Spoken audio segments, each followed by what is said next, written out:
So I didn't grow up with any sort of religion, I guess you could say. There was nothing practiced in my home, but I definitely inherited a philosophy from my family, which was just do good things, be a good person, and it'll just kind of work out, and just try not to do bad things. And just kind of live for yourself and what's best for yourself.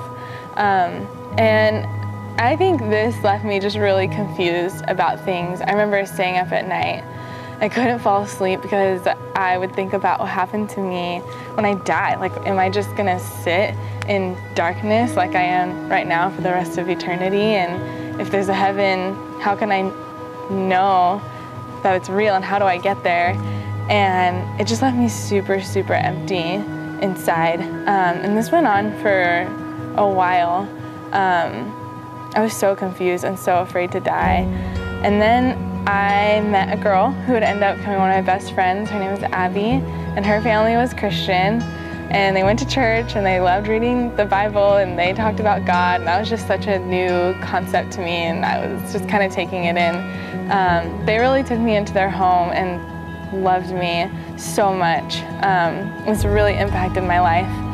And when I was 13, they took me to a summer camp, and I just went because it sounded like something fun and my friends were going. And I had been enjoying church, so I went. And this week changed my life. I started learning about Jesus Christ, a man who I knew nothing about, really, a couple years ago. And now he was becoming the most amazing man I'd ever heard of.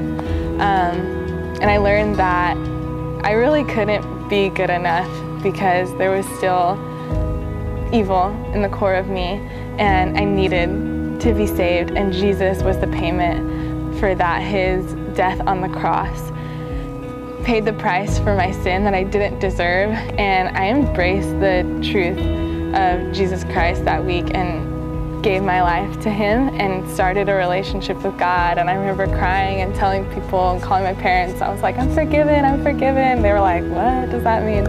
And I was so excited. But that family moved away a couple of years later, and I wasn't going to church anymore in high school, and I just kind of fell back into this pattern of living for myself and just kind of empty once again. And I came to college, and I found a Christian community. They found me, really, and they started teaching me about what it means to walk with God every day. And I learned a deeper sense of my purpose in Jesus Christ. And these past couple of years have been the most fulfilling in my life. And I love this community so much, and I'm learning what it looks like to truly walk with God every day. And I've never been so fulfilled in my life. I was confused, but now I have purpose. That's my story. What's yours?